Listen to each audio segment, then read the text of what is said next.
Episode 70. Beginning of the 7th Astral Era Patch Quests. It's been a long time. Well, it felt like a long time. Maybe it doesn't reflect that in the amount of videos, but with all the queue times and the relic weapons and the dungeons and everything, the non-recorded time adds up. I guess we're back on the job now. Komori took a pretty lengthy break from her real job with the Scions, trying to get a book, a relic weapon, which turned out to be worse than her normal book. I'm trying to learn something from the beast tribes, I guess, but that's just turning out to be a grind though.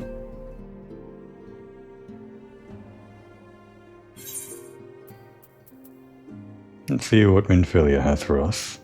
Let's just say we were contacted by Link Pearl and we have a new job.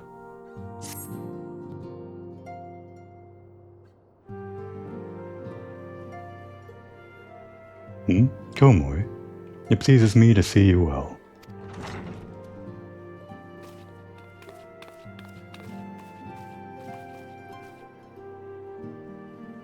Do excuse me for interrupting, Komori.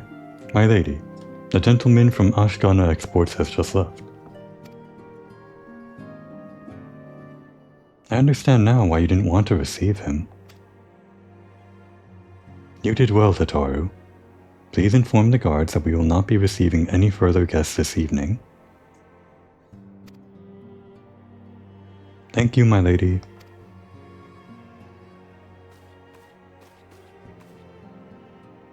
Ever since we defeated Gaius van Belsar and destroyed his ultimate weapon, the eyes of the world have followed our every move, scarce remembering to blink. Where once we worked in secret, with precious few friends and all too many enemies, we are now besieged by benefactors, each one more eager than the last, to offer his complete support. A true embarrassment of riches.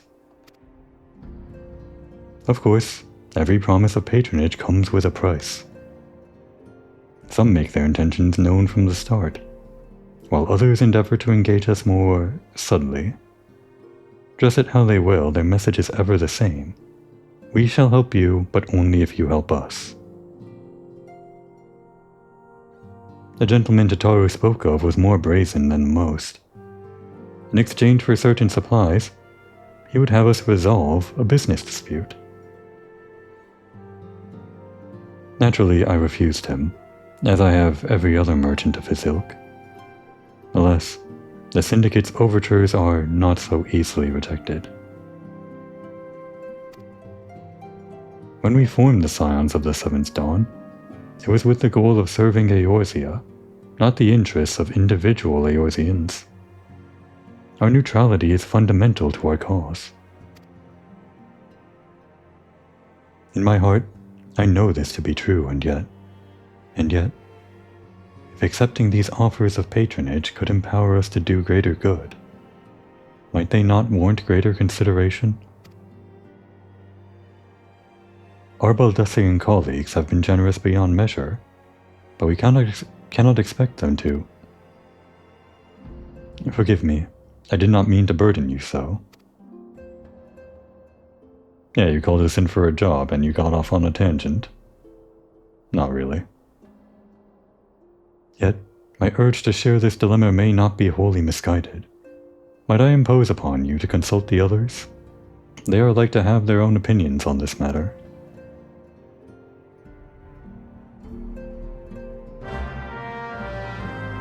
Oh, my little pretend setup for coming to the Waking Sands after doing all that side content is for naught. I guess we don't have a job after all. Well, we sort of have a job now, not really a job.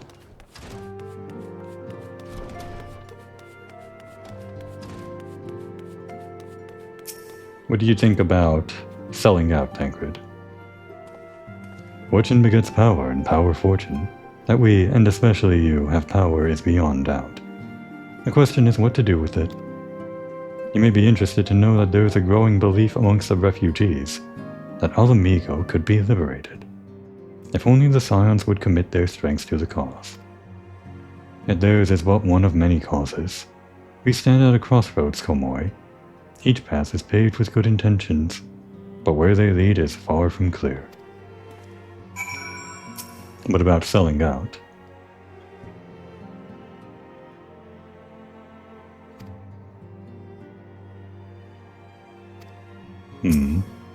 I think that was the same dialogue we read before.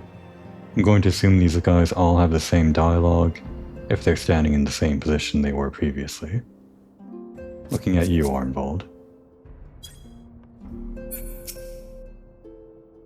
Recall you are meeting with the Admiral shortly after the Laminson sent word of the summoning of Titan. Then mayhap you may also recall my words to our host. I said unto Merlyweb that her people had broken their treaty with the kobolds, and that the beastmen had justly responded.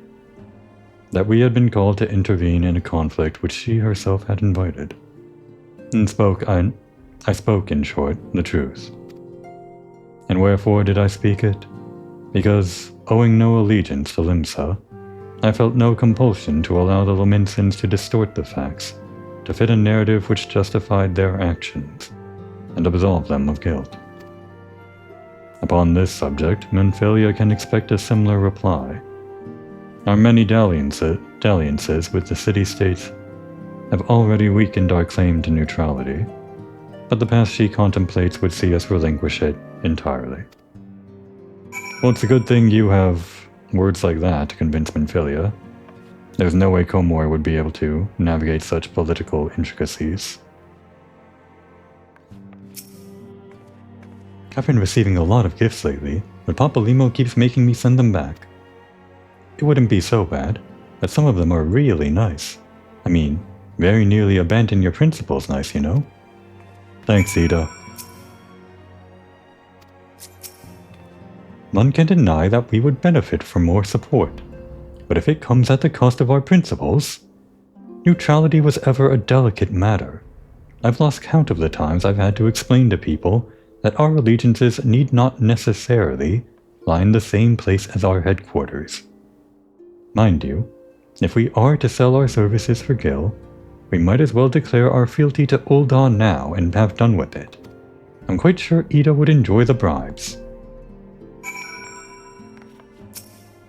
Tell me your wordsman. 'Tis the lot of the powerful to attract the covetous as well as the needy. Thus does prudence dictate that those with power proffer aid with one hand, whilst the other resteth ever on their hilt. Alas, we have not the luxury of time to decipher our petitioners' machinations. Nay, not while the beast tribes do labor unseen, defiant in defeat, to raise up their fallen primals once more. Doubt not that they shall return, stronger and bolder both, nor that we shall be the ones to meet them.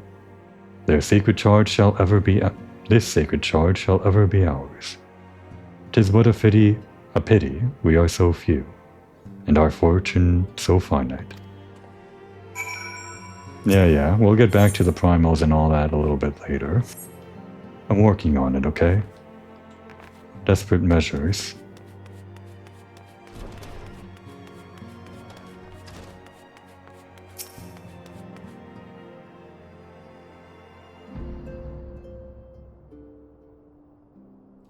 The situation is not wholly unexpected. I too have given much thought to our organization's future, though it would seem I have reached a different conclusion. Mayhap it is time I made my feelings known to the antecedent. Come along, Komoi. Don't you come along me.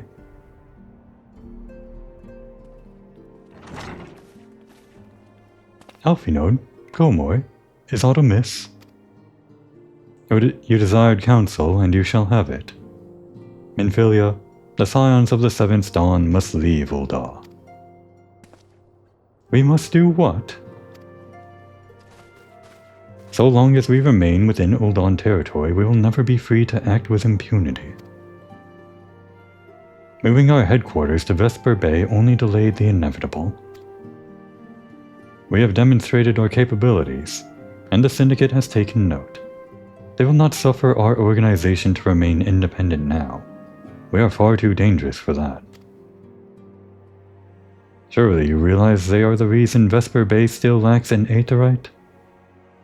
Of course, it's the Syndicate's fault. And nobody else's. No developers, no planning.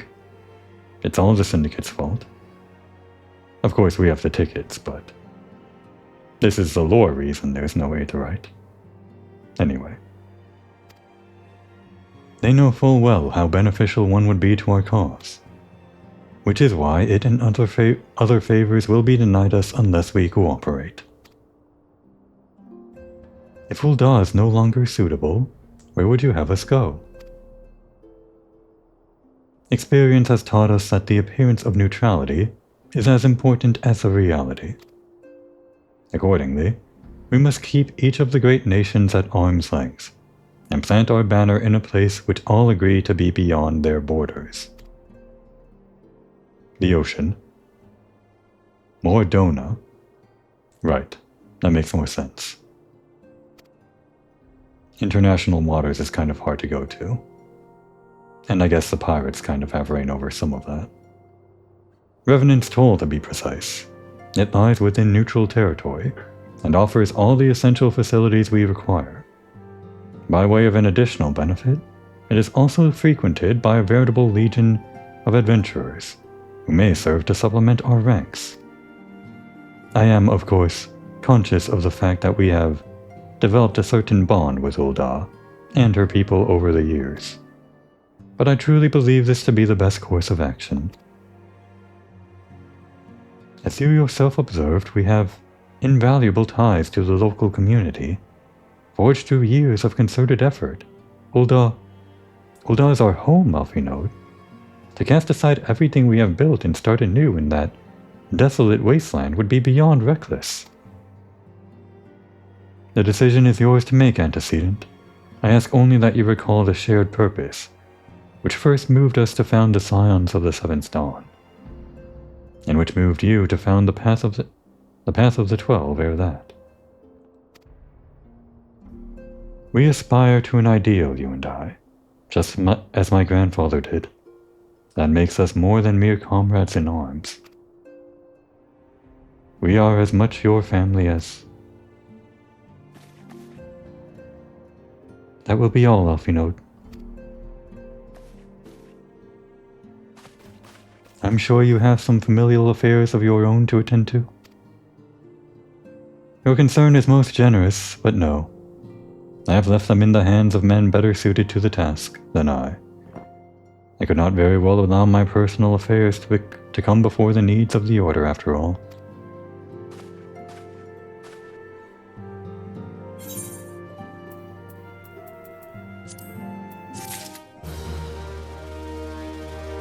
And I'm pretty sure there is one such instance of where we're missing out on some dialogue. Those familial affairs, of course, refer to certain events we could have done in 2.0. No spoilers really, but relating to the 8-man raid that we could have undertook from Uriandra's questline over there, which I'm specifically avoiding for gameplay reasons, mechanical reasons that are almost too hard to work around at the moment. But I'm getting to it, Alphinaud, I promise. We'll get your dialogue yet.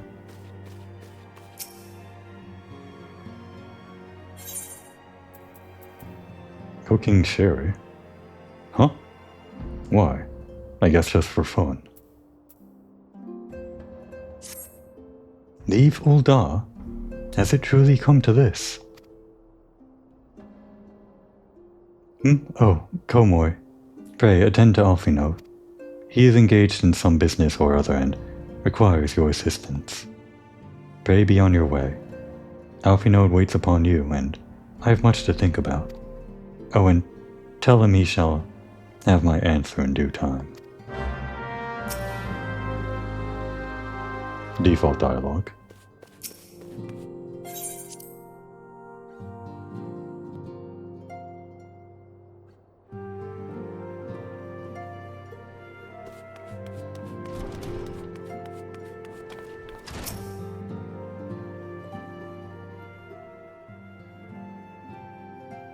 Confound it. She knows what must be done and still she hesitates. All because of these fanciful rumors. I should explain. Minfilia's mother, well, adoptive mother, was among the great many who perished during the calamity. Philomene was her name, though you may know her better as the songstress of Ul'dah. She was a performer of singular talent, and much beloved by the people of Eorzea, not to mention a certain Charlian minstrel. As you may imagine, the news of her passing was greeted with shock and disbelief by her adoring followers, many of whom refused to acknowledge what happened. That her body was never found only served to encourage speculation.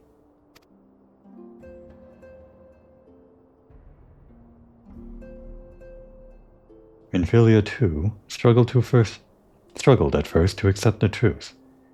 But as Philomene's absence stretched from months into years, she saw that there could be no other explanation. Until recently, at any rate. For whatever reason, rumors have once again begun to circulate that Philomene is alive and well. One of our informants, Father Iliud, has sent word that a woman matching the songstress's description has been seen of late at the seaside resort of Costa del Sol. If we could succeed in tracking her down, I have no doubt that any worries that now plague Minfilia's heart might be assuaged. I mean to set forth for La Nocia at once. Let us reconvene there, and inquire with Master Gegerutu as to the veracity of these rumors.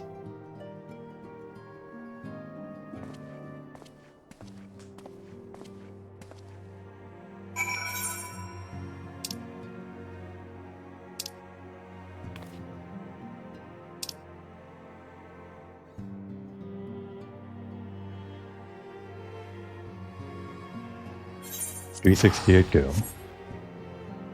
And thus begins the chain of charges that are incurred through teleporting everywhere across the map for the patch quests. Main story quests tend to be better about how much you have to teleport, especially later on in other expansions. But patch quests get free reign to make you teleport all over the place and waste all your gil. Ah, you've arrived. Let us see if Master Gegeruju can shine any light onto the rumors regarding Philomene. Oh, sweet Scion of the Sands, my Mikote muse, why have you forsaken me? The Titan's Bane, I mean Komori. What brings you to my humble resort? Philomene, you mean to tell me the goddess made flesh, who dwelt among us until so very recently, was the songstress of Ul'dah? Egads, woman. If I had known that, I would have chained her to my bedpost and never let her leave. That's someone's mom. Oh, for shame. To think that she now plies her trade for the riffraff off to the west or wherever she said she was going. It's a tragedy, I say. A tragedy. West, is it? Thank you, Master Gegerutu. Your information will serve us well. That said, there are any number of places she could be. I shall begin my search by the docks and see if any witnesses might have some knowledge to spare. I would be most appreciative if you could travel on to Wineport and do the same.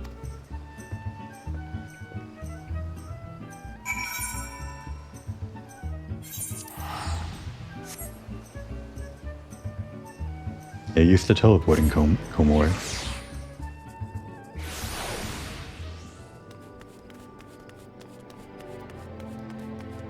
This is that establishment that refused us before. That guy. Well, if it isn't Komori, the savior of Wineport, to what do we owe the pleasure? I'm glad to see his tune changed. Ah yes, we did receive a customer matching that description. She was a delight to behold, to give the woman her due, but her perfume was so ghastly, I had no choice but to eject her from the premises, interfering with the tastings, you understand. If she is your quarry, why not consult your blind associate? His olfactory perception is without peer. Given that I could smell the woman from a mile away, I dare say he could smell her from a 10. I guess smell is pretty important for tasting wine. Not that I know much about that, but apparently those senses are linked or something. Part of the process. Eh? You want to know if I've seen a Makote lass by the name of Philomene? Or wish. I haven't seen a lass of any description for far too bloody long. Excepting yourself, of course. What? Am I not your type? Fine.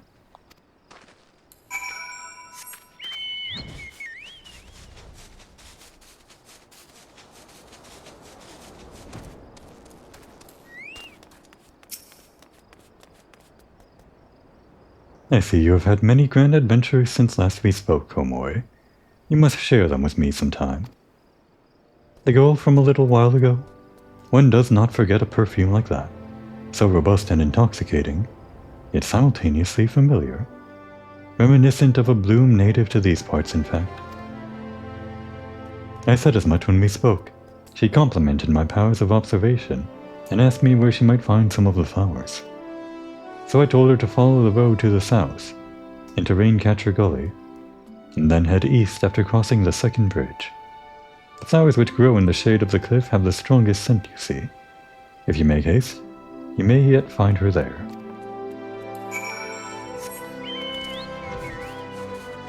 At this point, you would still have to walk everywhere. Flying was introduced in Heaven's Ward, but even then, I think around Reborn areas didn't have flying until maybe later in Heaven's Ward or the next expansion.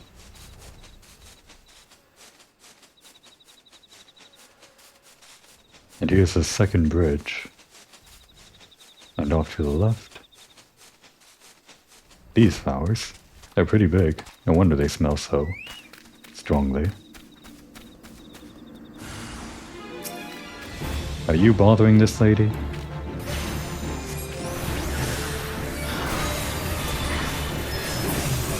Oh, that was quick.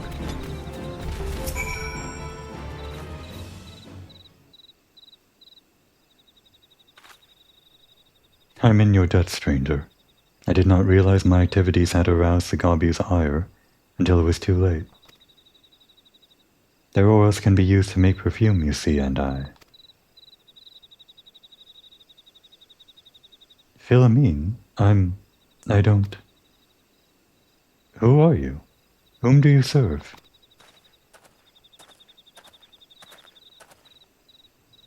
It appears you've already found our woman.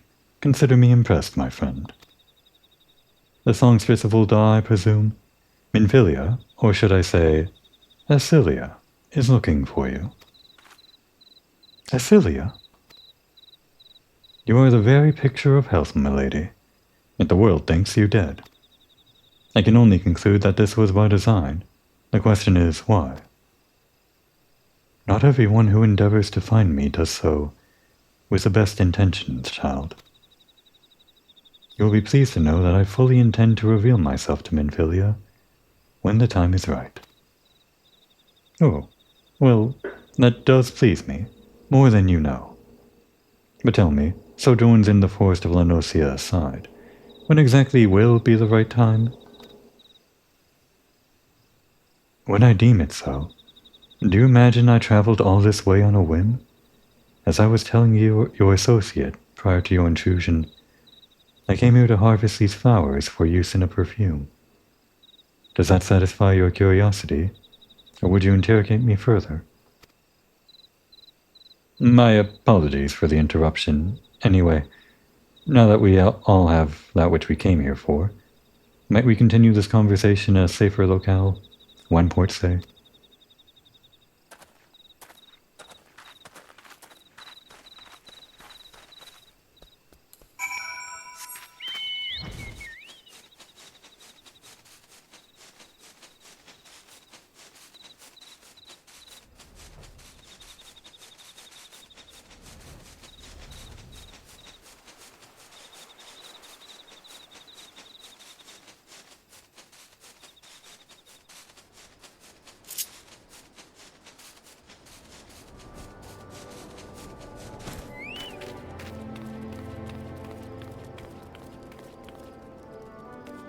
Do these?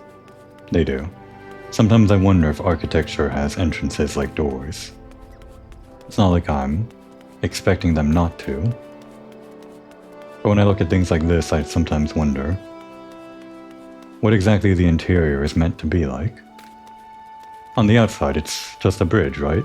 Some kind of weird arch in the middle of nothing. A bridge over nothing, but I guess it's just architecture for the sake of beauty. Which also doubles as 2 houses. Or something.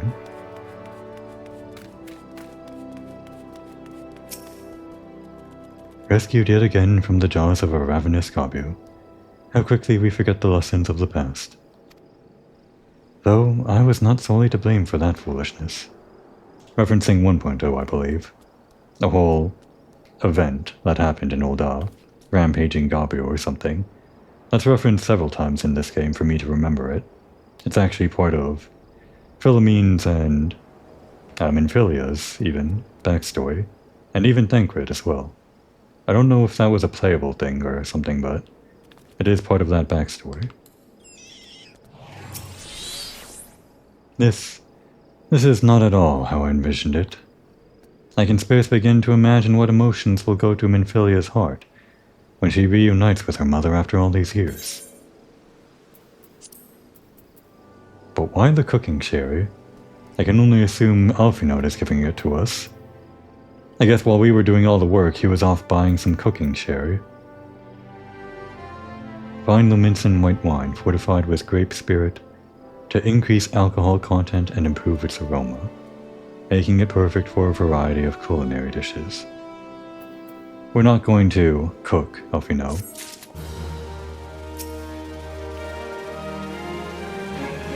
Despite her years of nomadism, it would seem Lady Philomene has kept a close eye on the affairs of our order. Surprisingly close, in fact. Suffice to say, she is nothing if not resourceful. One does not develop such skills without effort, or without reason.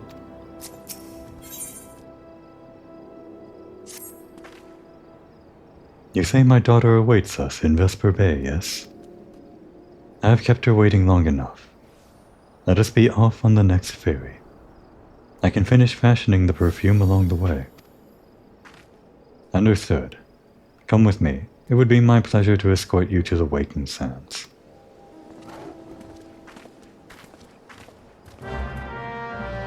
Ah, and a free teleport. How nice of them.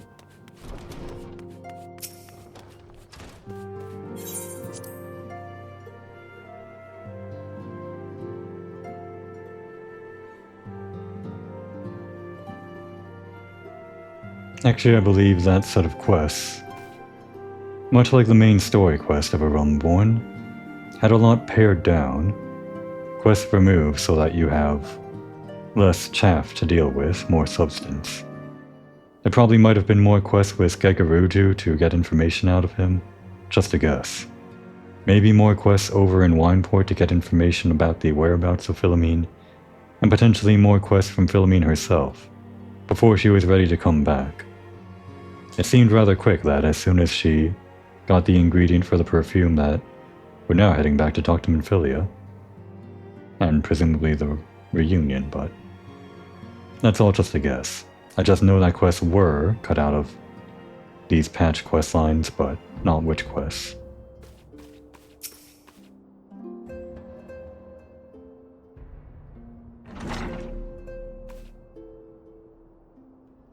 Antecedent, you have a guest.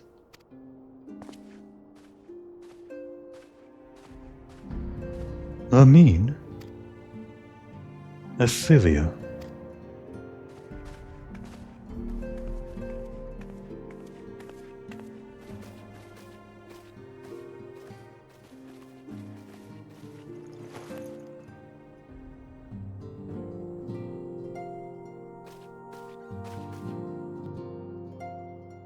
I haven't seen her like this in years, Komoi.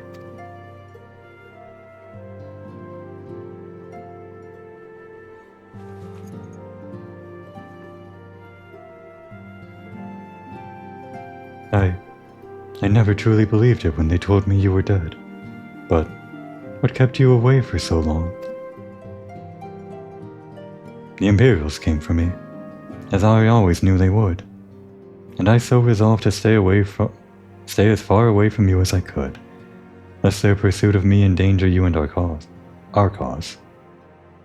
Our cause? What does that mean? Was she part of it? I could think of no better way to grant you the freedom to continue our work. And continue it you did, achieving things I would not have imagined possible. I followed your every success, and celebrated in secret. I'm so proud of you, Asilia. I learned from the best. I have a gift for you.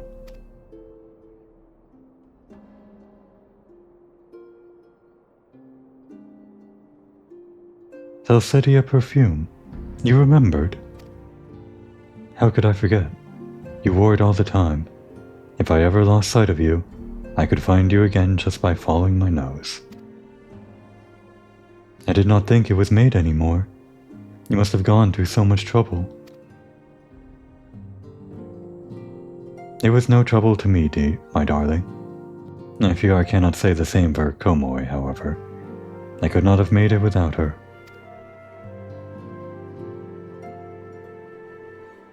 Thank you, Komoi. Thank you both.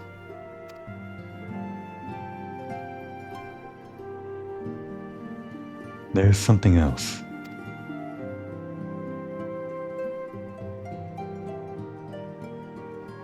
This is a cat's eye I found.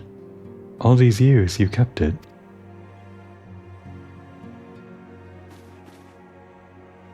My father was a member of the Alamegan resistance. When I was yet a child, he brought me here to Ul'dah. The accident which claimed his life happened shortly after our arrival. It was Lamine who took care of me after. It was Lamine who took care of me then. She raised me as her own, taught me everything I need to know to survive. I am no stranger to the facts of your history, yet I fear I have failed to grasp the implications. It is clear there is much I do not know, about you and your mother both. One of her first lessons to me concerned mining, and I was a very dedicated student. This cat's eye was the first stone I unearthed. It wasn't much, of course, but I was exceedingly proud to have found it nonetheless. So I gave it to Lamine as a gift. She said it was beautiful, but there I am at a loss. Why are you returning it to me? Is something amiss? No, Asilia, nothing is amiss. Quite the opposite. I need you to realize how far you've come, and how much further you must still go. You and your allies have accomplished more than I could ever have hoped. You have succeeded where I failed, and made me so proud that words fail me. But even as I marvel at the woman you've become, and at all the many things you've done, I cannot help but think of that which you have yet to do, and of what it may entail. Asilia, daughter, you cannot stay here anymore. You and the Scions must leave Ul'dah. Lamine. You built it once, Asilia. You can build it again. And this time, we'll do it together. Truly.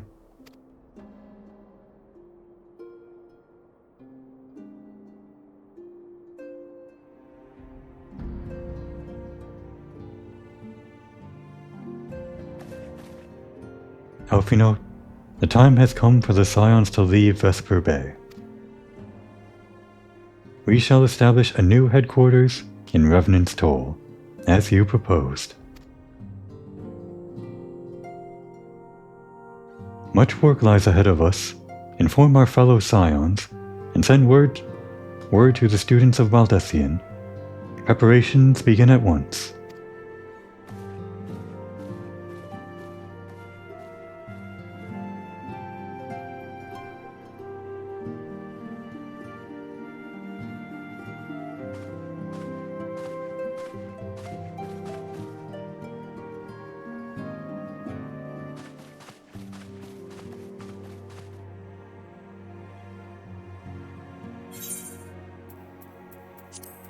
Makes me think of whatever scraps of backstory I decided upon at some point in time for Komori.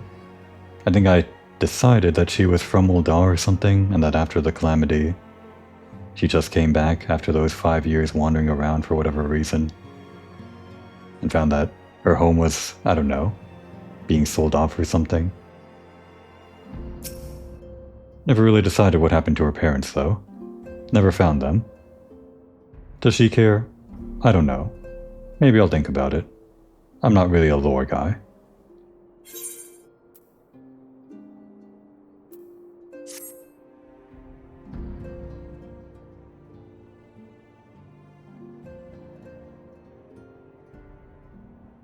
It is all well and good that we have found ourselves a new home in Revenant's Toll. But there is much to be done. And in so little time. Our first step will be to secure the cooperation of the Adventurers Guild representatives there. Were it not for the Guild's considerable efforts, the original Camp Revenant's Toll would have never been established, much less its more heavily fortified successor. Original camp and more fortified successor. I'm going to assume that means the original camp was back in, like, 1.0, and the version that we see now is the more heavily fortified successor. Wonder what it looked like back then. However, with the constructions ongoing, and resources in short supply, it seems certain that the Guild will require something in return for their support, sympathetic to our cause though they may be. Whatever they ask, I shall not begrudge it. To be plain, we need them more than they need us. Without their assistance, such essential tasks as securing new facilities, cultivating relationships with local merchants, and recruiting adventurers would prove difficult, if not impossible. You need not worry yourself with such matters, Antecedent.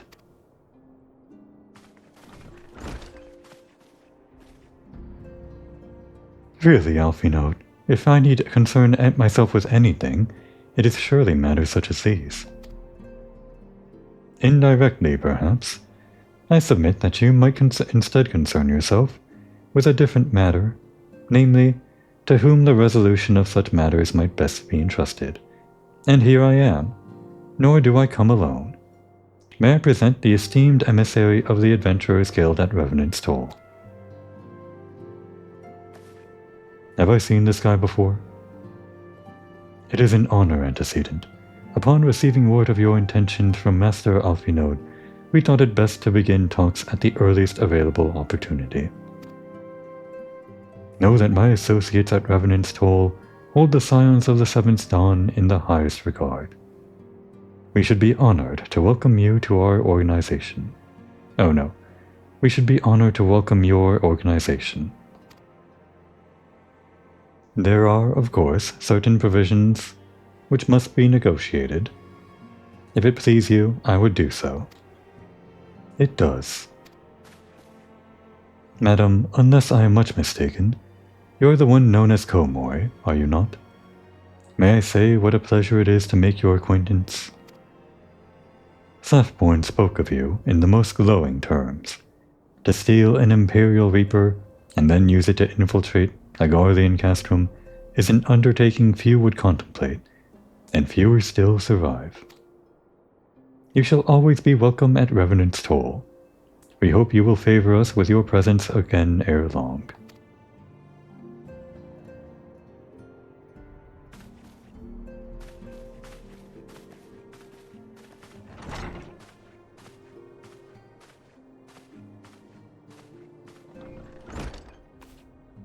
Well, it would seem your reputation precedes you, Komori. Mayhap I should dispatch you to Revenant's Toll with all haste, as first intended.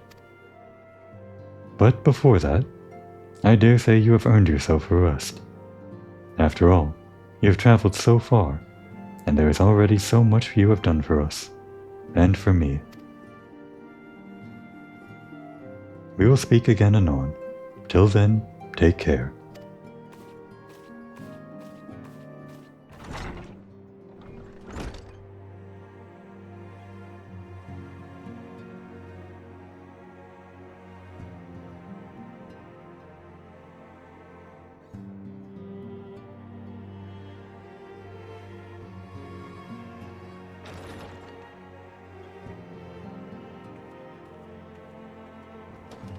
Ah, Komori, were you able to get some rest?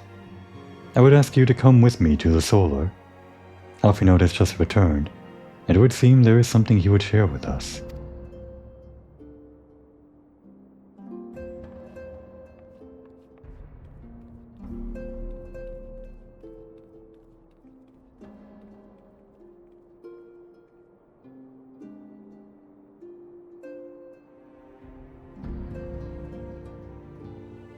You're here. Good. I come bearing news. The negotiations are concluded. And? Our friends at the Adventurers Guild have agreed to furnish us with new facilities and material support in exchange for our assistance in the ongoing defense and development of Revenant's Toll. The Scions of the Seventh Dawn shall have a new home in Mordona, the Rising Stones.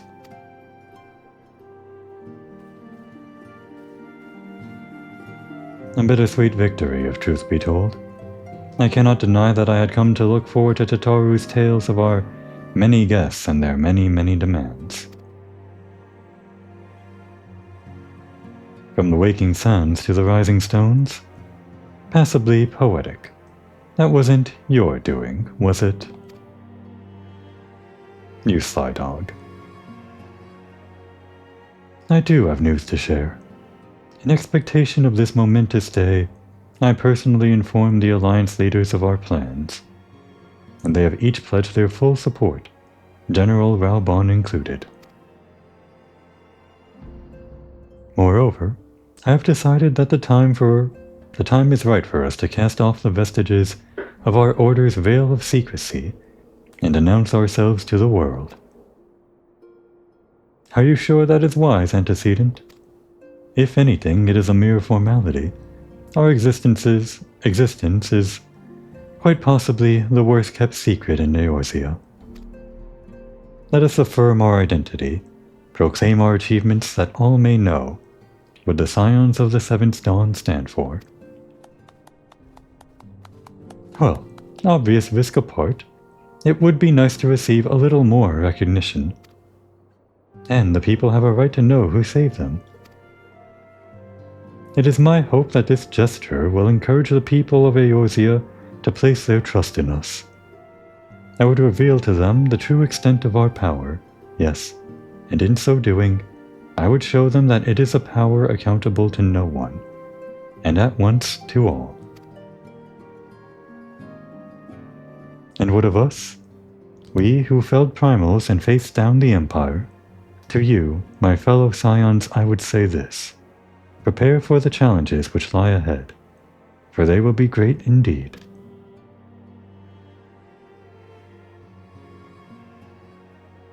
Great, I say, yet no greater than us, and we will rise to them, as we have time and time again, united as one.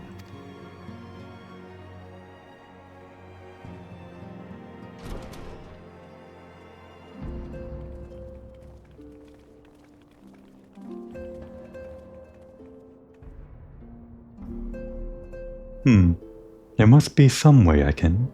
Wait, that area is said to be rich in minerals. Maybe I should ask Philomene to teach me the basics of mining too.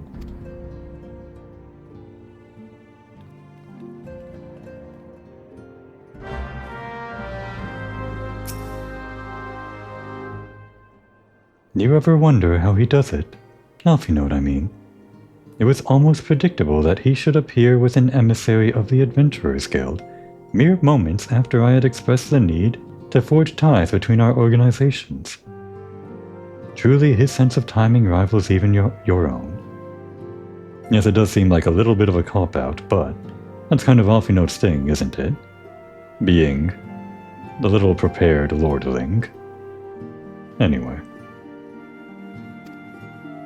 Setting such mysteries aside for the present, I have a task for you. I would like you to deliver these documents to Slaffborn.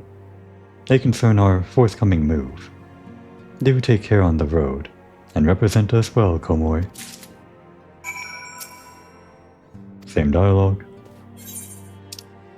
and Dr. Revenant's toll.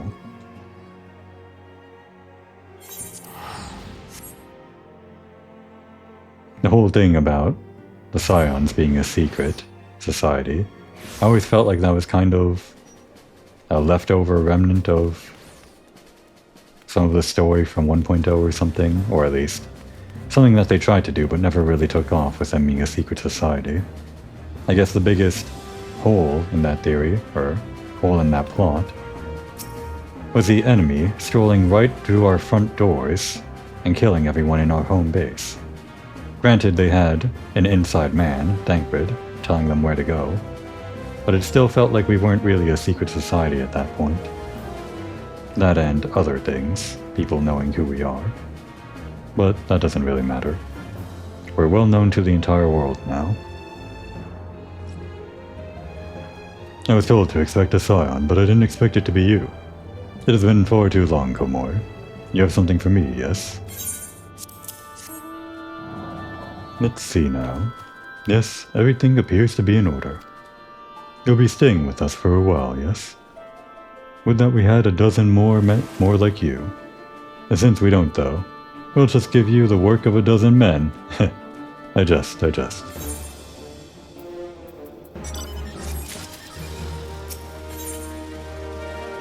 What's this? Level 50 quest.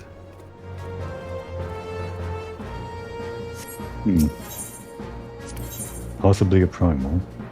And we get a buffalo. Huh. Okay. Why a buffalo? Are they native to the region? Notably, this isn't like a mammoth or anything. This is an actual buffalo calf that will walk and walk and follow us around. I'm going to assume Slaffborn is just giving us a little buffalo calf that he had extra of. Maybe he raises them in secret or something.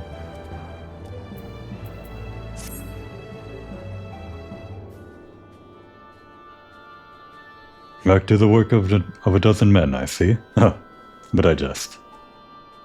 Even I can appreciate that an important woman such as yourself has little time for menial tasks. But since you're here, maybe you'd be keen on having a look around the Scion's new home.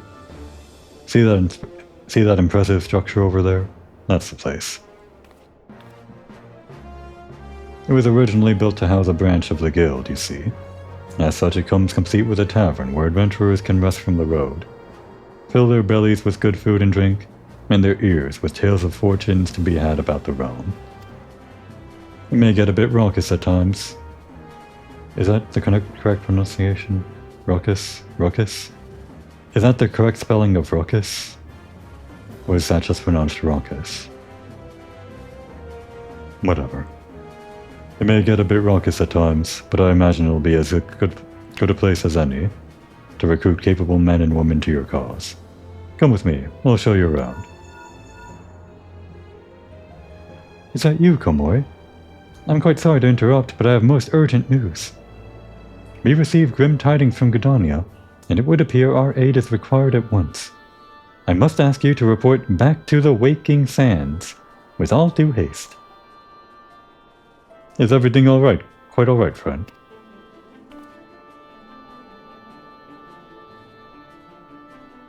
I can't say I'm privy to the details, but it would appear that this is no time for a leisurely tour. But no worries. You can rest assured that I'll see to all necessary arrangements. Pray return any time after you've seen to your more pressing matters.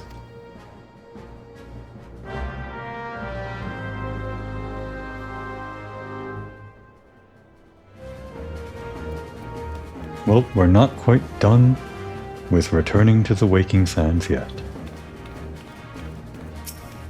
Of course, the move to Mordona is, for lore reasons, all laid out. But the gameplay reason, which probably most people catch on to, and I think is true, I can't imagine it not being true, is to give people an Aetherite next to the location where you do all of the story stuff.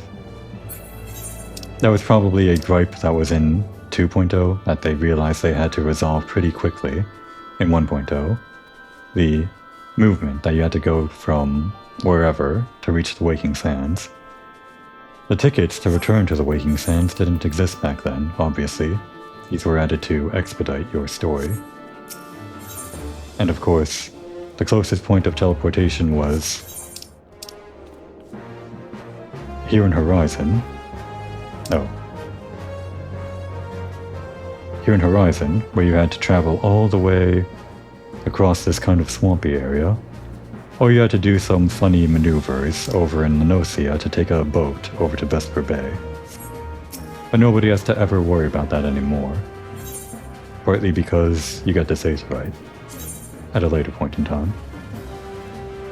And because of that, since we're going to have a lot of story stuff here, I should make this one of the favored locations. We'll keep the gold saucer as 1. And I feel like we'll visit each of these locations pretty frequently. But we'll remove Ul'dah. No, wait. We'll keep Ul'dah and set this as our home point, because our home point is currently Ul'dah. And every time we use return, now we'll return to Revenant's Toll, kind of like an extra special 5th home point or favored destination. This won't give us the lesser fee for teleporting over here, but we can teleport here for free every 10 minutes or something.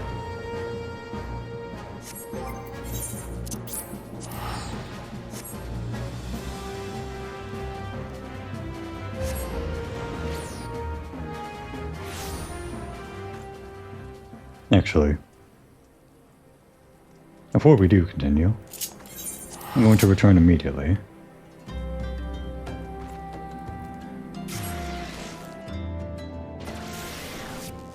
After I completed the ultimate weapon, I looked it up on the wiki and saw a long list of all the quests that are unlocked after the ultimate weapon, which is of course all the quests that you unlock after completing the main story of A Realm Reborn. Most of those being dungeon quests, and I keep that list handy for me to keep in mind all the dungeons that I have to do before I get too far into the game.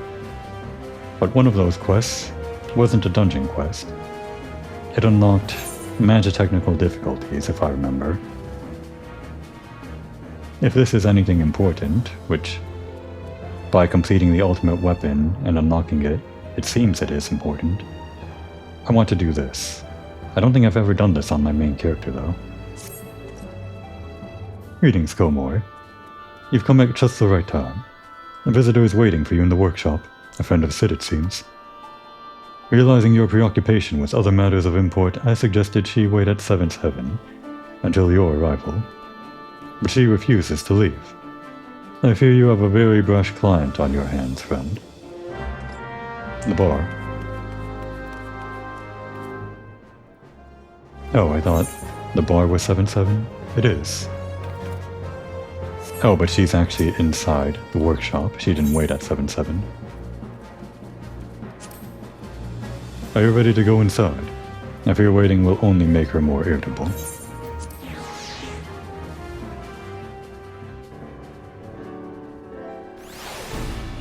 Oh, it's Jesse. Don't we meet Jesse later in the story? And this is a side quest? This is kind of like a Dragoon situation, isn't it?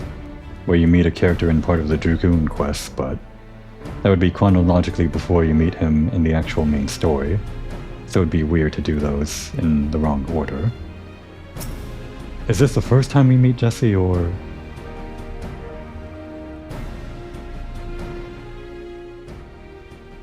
It is. I guess this is the first time you meet Jessie, but she comes in later in story stuff, or side story stuff. I'm not sure where. So you're Mistress Moore, Koei. Took you long enough. The name's Jessie. Deputy President of Garland Ironworks. Don't look too impressed now. In truth, I'm nothing more than an engineer. But thanks to you filling Master Garland's head with them damn fool ideas of heroism and saving the realm, there's no one else around to fill his golden breeches. We've been busting our collective arses on these orders from Highwind Skyways, and are still only scraping by. The real problem is, with Master Garland gone, the productivity's dropped like the knickers on a stone's throw strumpet. A stone's throw strumpet. What? The knickers on a stone's throw strumpet. Oh, a strumpet, like a lady of the night. That's what a strumpet is, yes? Urianger would know. Maybe. Not to imply anything, he just knows words. The company will be in deep if something can't be done. And that's why I'm here. Sure, our machinists have made their fair share of their chronometers and plasma lamps, but we need something grand. Something that'll have clients on their knees, literally begging for us to take all their sparkling gil. I want you to show me the Magitech armor you borrowed from our friends the Garleans. Yes, I know all about your little foray into the Praetorium. You can thank Biggs and Wedge for that. I reckon there's a lot we can learn from that Reaper, and after all you've done to distract Master Garland, I'd say you owe us that much and more.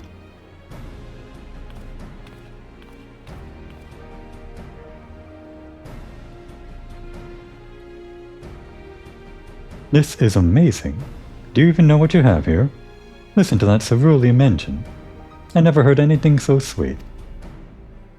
And the servo mechanism should be... Wait, a mammoth core? Why didn't I think of that?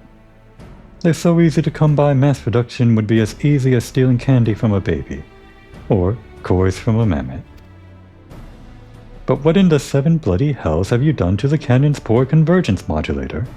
Burnt it out firing victory rounds after slaying some family of rabid squirrels, no doubt. It's a wonder the whole suit isn't a steaming pile of molten slag. Such a waste. Komori probably would fire this thing at squirrels, if she could. What in the builder's name are you looking at? You need something to fix your prying eyes on, try the wall. Any road, I can't bear to see such a fine piece of work in such a sorry state. I'll patch her up the best I can, but you'll need to gather the parts needed for the job. Think of it as one of them adventures you seem so keen on. A make number 49 Magitech converter and a make number 50 Magitech oscillator should do the trick. Oh, and a Magitech cannon barrel maker number 51. I can't guarantee she'll be as good as new, but at the very least she'll be in better shape than she's in now, which still ain't saying much. Eyes on me, Komori. I ain't done with you yet. That is, until you know the whereabouts, one might stumble across a spare converter, oscillator and cannon barrel. No, didn't think so. So here's a hint. It rhymes with Castrum Sentry. You see, Garlean-made technology is what we're after, and I can't think of a better place to find some. Off with you now. Well, guess we got a quest.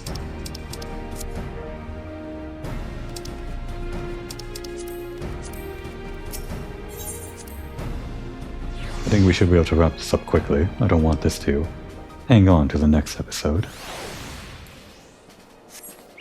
Actually, I guess we already have that mount. I don't think I rode it. Right. I did ride it for the quest, obviously. But I haven't rode it since actually unlocking the mount.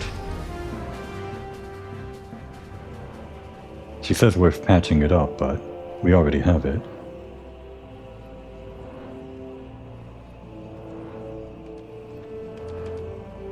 Not that I'm an expert on it, but a little bit of Final Fantasy lore. Biggs and Wedge are recurring pairs of names that show up in Final Fantasy quite a bit, filling out different roles, but more importantly, there's usually a Sid character in almost every game, more frequent than Biggs and Wedge, but that's why Biggs and Wedge, I guess, are kind of following Sid around. They're part of that whole coven, you could say, of characters that have recurring names that just appear in Final Fantasy together. This is a big circle to search in.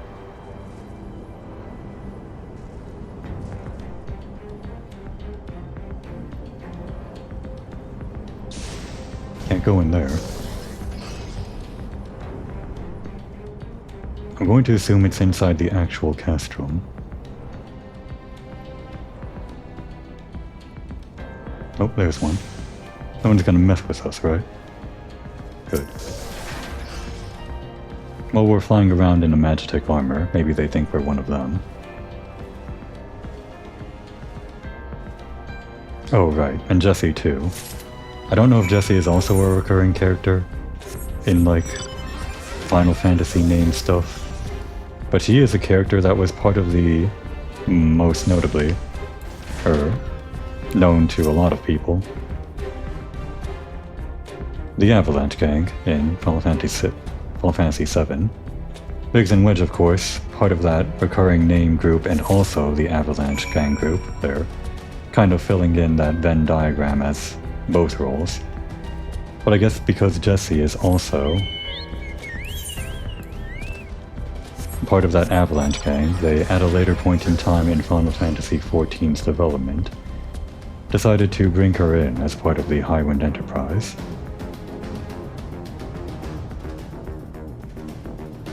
Of course, the Biggs, Wedge, and Jessie in Final Fantasy VII don't really have much to do with Cid in that game, at least not as far as I know. But in this game, they're all one tight-knit group. Guess I should be looking for boxes. Boxes like this, maybe, that have sparkles on it. There we go.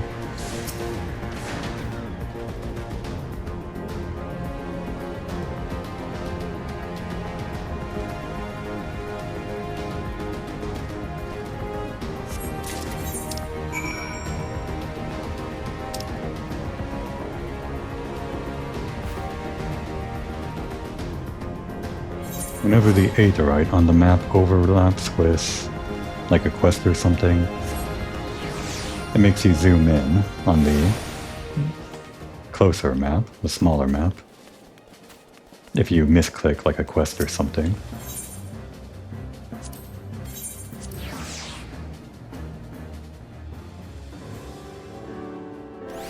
Whenever it overlaps in this larger map, that is. This is a larger map, and I usually try to teleport from here, but clicking the quest just pings you in, and that kind of messes me up sometimes. Let me guess, you've lost, traded the magical beans for the parts we need. Oh, traded for magical beans the parts we need.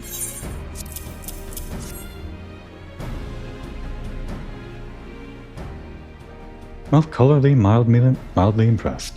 I was half expecting the worst, and got, well, less than the worst. Don't get all giddy on me now. You're still not off the hook for stealing away Master Garland. But I'll admit, I'm beginning to see why he might feel the need to latch himself onto an adventurer like he might a stray pup. Alright, let's see if I can't salvage this mess of a masterpiece.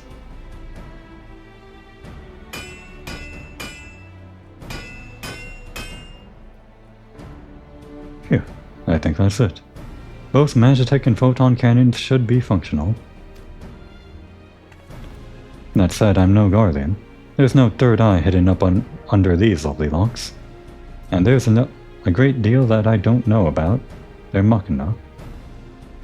I can't guarantee the cannons won't misfire, but then again, misfire is better than no fire, eh? Even so, I wouldn't recommend using the weaponry in actual battle. Oh, I see. Speaking of fire, it's high time I got back to the ironworks. Patching up those cannons has given me a few ideas. You take good care of that armor, or you'll have me to answer to, Komoi. When did they add this in? Was it already part of 2.0? As soon as you completed A Realm Reborn? Probably patched in, right? Your Magitek armors, Magitek, and Photon cannons are now operational. They can be accessed via the pet hotbar when riding your mount. However, please note that these weapons do not employ lethal force and will have no effect in combat. Yes, I thought this might be the case. I actually didn't think about it too hard, but I do remember seeing sometimes people on the Magitek armor shooting lasers. But I didn't realize that actually wasn't something you had by default. There are other mounts that you get which get this sort of thing.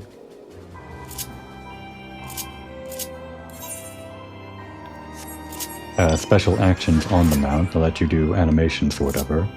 But of course, the mounts don't actually let you fight anything, unlike the mount that you get as part of the dungeon, or whatever, the main story. This is all just for show, I guess. I guess this doesn't actually shoot lasers. There's a different model of this that shoots a laser, I think.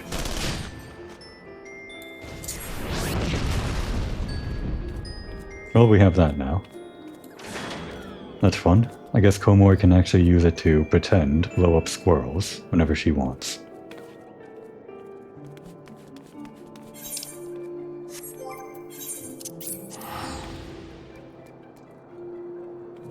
I'm actually surprised I was locked behind a quest. I didn't think side quests could give your mounts that you already unlocked special actions. I think that's the first time I've ever seen that.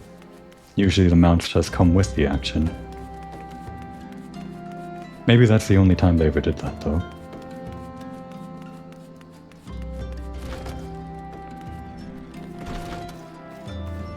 And we'll speak with Tataru next time. Went on a little bit longer just to finish that quest, but now's a good time to take a break.